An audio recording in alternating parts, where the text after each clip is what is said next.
Einen wunderschönen guten Tag.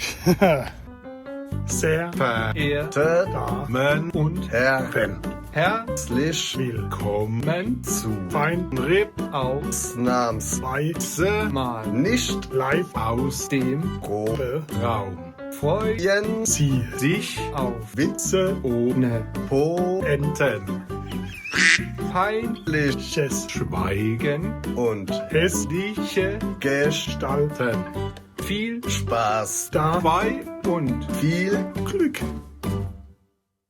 So, es ist Samstag wieder. Ich schlafe ein bisschen durch Speyer. Ihr seht es vielleicht hinter mir, der Speyerer Dom. Irgendwo da hinterm Baum. Ja, es ist wunderschönes Wetter. Es ist Sommerzeit und im Proberaum ist es so stickig, dass wir uns gar nicht in den Proberaum wagen. Und zwar ist es so, dass wir alle jetzt ein bisschen Urlaub haben.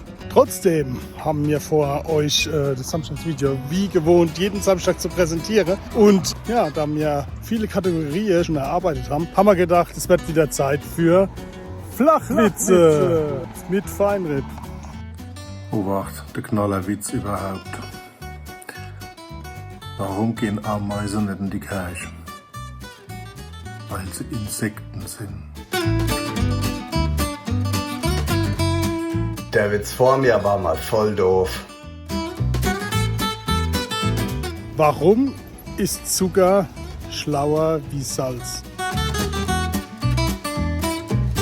Weil Zucker raffiniert ist. Der Witz nach mir wird genauso doof.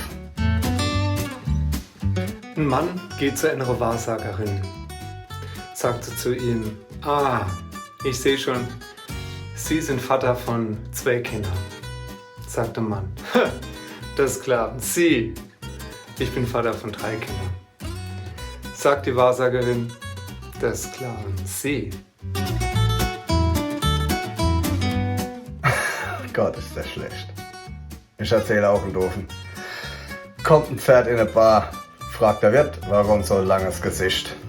Es ist zu heiß für Witze, Christoph, vergessen. www.palzrock.de